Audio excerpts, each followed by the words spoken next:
কারোর পায়ে রক্ত জমে গেছে, কোমরে আঘাত, কাউকে বুট দিয়ে লাথি মারা হয়েছে। রেহাই পাননি মূক ও বধির মৎস্যজীবীও।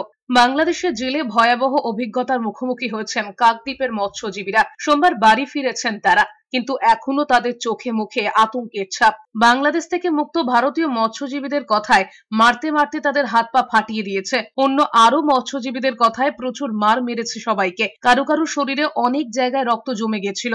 গত বছর অক্টোবর ও নভেম্বর মাসে 6টি ট্রলারে চড়ে গভীর সমুদ্রে মাছ ধরতে গিয়েছিলেন কাকদ্বীপের 96 জন মৎস্যজীবী। আন্তর্জাতিক জলসীমানা লঙ্ঘনের অভিযোগে তাদের গ্রেফতার করে বাংলাদেশের অন্তর্বর্তী সরকার। তারপর পিচমোড়া করে বেঁধে নিয়ে যাওয়া হয়। এরপর বাংলাদেশের নৌবাহিনী মৎস্যজীবীদের মাছগুলো নিয়ে নেবার অভিযোগ ওঠে।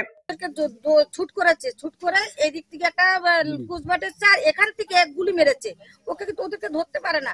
তারপর এই পাশে কোস্টগার্ডটা ওদেরকে ধরে নিয়েছে, এক বেঁধে টেঁধে পিস বেঁধে টেঁধে রেখেছে।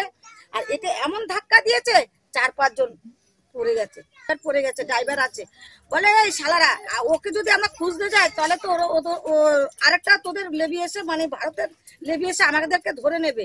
বলে আগে চল, আগে এদেরকে নিয়ে যাই। ওরা ওদেরকে নিয়ে চলে গেল, আর আমার স্বামীটাকে আর খুঁজে মানে আর খুঁজলো না।